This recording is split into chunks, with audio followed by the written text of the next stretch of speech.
دیکھیں جی جو قرآن کا کانٹیکسٹ ہے نا جی، وہ تو اہل بیت کو ہی خطاب کر رہا ہے نا، نبی علیہ السلام کی بیویوں کو، لیکن اس میں اب حیران کن بات یہ ہے کہ وہ سارے کے سارے سیغے آتے ہیں مونس کے، اور بیچ میں یہ ایک مذکر کا سیغہ آتا ہے اور ڈومیننٹ اس اعتبار سے۔ تو شیعہ اس معاملے میں غلو کرتے ہیں، وہ کہتے ہیں یہ اسپیسیفکلی اس کو کانٹیکسٹ، قرآن کے کانٹیکسٹ کے ساتھ نہ دیکھیں، یہ ایبسولوٹلی دیکھیں، یہ اہل بیت کی شان میں، اس میں اہل بیت سے مراد 5 تن پاک ہے۔ ان کی آدھی بات تو ہم مانتے ہیں کہ وہ بھی مراد ہے، لیکن قرآن کا کانٹیکسٹ بتا رہے ہیں نبی علیہ السلام کی بیویاں بھی اہل بیت ہے۔ شیعہ کے لیے پھکی یہ ہے کہ سیدہ فاطمہ اگر اہل بیت ہے تو سیدہ خدیجہ کیوں نہیں اہل بیت ہے؟ تو بخاری مسلم میں حدیث ہے نا، حضرت خدیجہ کی جو شان ہے وہ تو کسی اور نبی علیہ السلام کی بیوی، آپ نے فرمایا اگلے زمانوں میں، بخاری مسلم میں حدیث ہے، اور مولا علی نے روایت کی ہے کہ اگلے زمانوں میں بہترین عورت جہان والوں میں مریم تھی، اور ہمارے زمانے میں خدیجہ ہے۔ تو نبی علیہ السلام نے حضرت خدیجہ کو تو سب سے اوپر اپ لفٹ کر دیا، تو وہ اہل بیت میں اس طرح تو ان کو 5 تن پاک میں تو ذکر نہیں کر رہے ہوتے، لیکن اہل بیت تو ہیں۔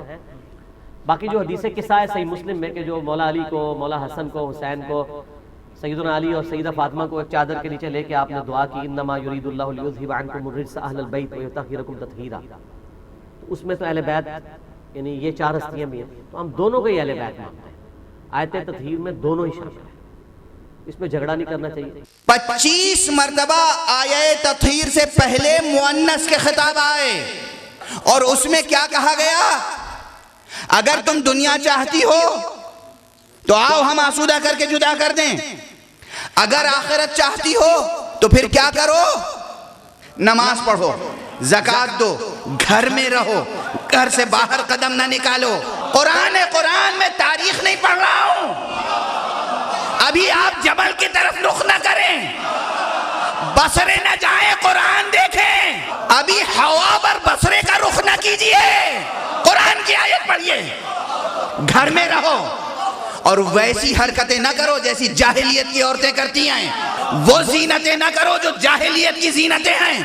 یہ سب لفظیں قرآن کی ہیں، سارے خطاب مؤنث کے لہجے میں، اور یا ایھا النبی کہہ کر، اے نبی اپنی بیویوں سے کہہ دو، اے محمد اپنی بیویوں سے کہہ دو، نہیں، اے نبی تم میرے نبی ہو، تم میرے صاحب منصب ہو، تم اپنی بیویوں سے کہہ دو کہ اگر وہ نبی خدا کی بیوی رہنا چاہتی ہیں تو ان کو کیا معیار اختیار کرنا چاہیے۔ تمہید مجلس میں نے عرض کیا کہ خدا کے 2 طرح کے ارادے ہیں، ایک ارادہ یہ ہے کہ وہ چاہتا ہے کہ تم کچھ کرو اپنی چاہت سے، اور جب وہ کچھ چاہتا ہے کہ تم یہ کرو اپنی چاہت سے تو خطاب کرتا ہے، حکم کرتا ہے، حکم کا مخاطب مکلف ہوتا ہے، تم نماز پڑھو، تم روزہ رکھو، تم حج کرنے جاؤ، تم زکوٰۃ دو، تم جہاد کرو۔ ایسے یہاں پروردگار چاہتا ہے کہ بیویاں احکام الہی کو بجا لائیں، تو فرماتا ہے تم نماز پڑھو، تم زکوٰۃ دو، تم زینت جاہلیت نہ کرو، تم گھر سے قدم باہر نہ نکالو، یہ سب تمہیں کرنا ہے۔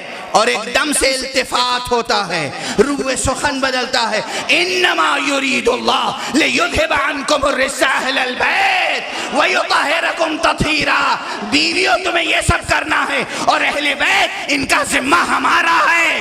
جیسے اس جگہ ہے، میں آپ سب سے کہوں کہ دیکھیں یہاں عربی زبان کی نزاکتیں ہیں، جا کر آپ ڈکشنری کنسلٹ کیجئے گا، عربی گرامر کنسلٹ کیجئے گا، سمجھنے کی کوشش کیجئے گا جو میں کہہ رہا ہوں، لیکن علامہ نجفی کی بات نہیں کر رہا ہوں، یہ خوب سمجھتے ہیں کہ میں کیا کہہ رہا ہوں، ٹھیک ہے نا؟ واضح ہے؟ عوام سے یہ جدا ہو گئی یا نہیں؟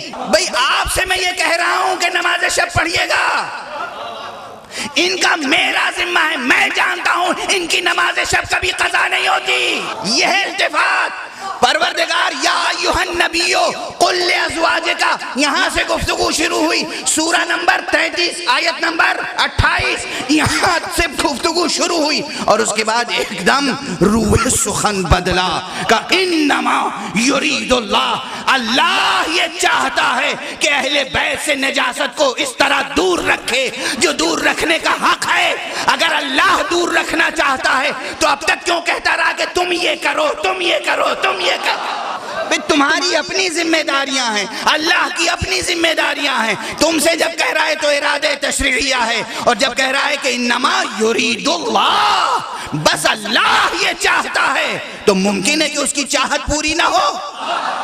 اللہ نے جب چاہا آدم کو خلیفہ بنائے تو بنا دیا.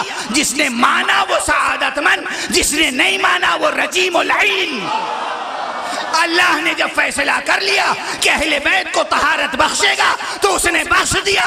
اب انہیں کوئی مانے معصوم سعادت مند، نہ مانے تو لعین و رجیم. یہیں پہ ایک مسئلہ اور علمی مسئلہ ہے، تاریخی مسئلہ ہے، حل کر کے آگے بڑھوں. بعض حضرات کہتے ہیں کہ یہاں پر تو ازواج کا تذکرہ ہے، آیت تطہیر کو یہاں پر نہیں ہونا چاہیے تھا، اس کی جگہ کہیں اور تھی، یہ تحریف ہو گئی ہے. نہیں، ہرگز تحریف نہیں ہوئی.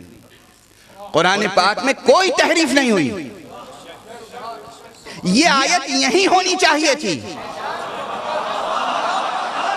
تاکہ ہر ایک کو اس کی حیثیت معلوم ہو جائے. جسے خود اپنے قدم کو گھر میں رکھنا ہے اسے معلوم ہو جائے ہماری ذمہ داری یہ ہے کہ ہمیں اپنا قدم گھر میں رکھنا ہے.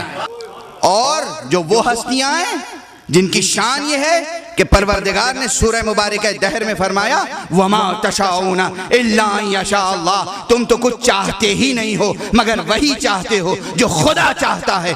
ان کے نفس کی زمام دست ارادہ تکوینی الہیہ میں ہے، اس لیے فرما رہا ہے خدا گویا ناز فرما رہا ہے اپنے ان بندوں پر. نبی کی بیویوں کو کچھ احکام بتانے کے بعد ناز فرما رہا ہے کہ یہ حکم تم مانو اور دیکھو یہ ہمارے بندے کیسے ہیں، یہ بندے کیسے ہیں. یہ ایسے ہیں کہ جن کے بارے میں ہم یہ چاہتے ہیں کہ ان سے رجس کو دور رکھیں، ایسا کہ جو دور رکھنے کا حق ہے.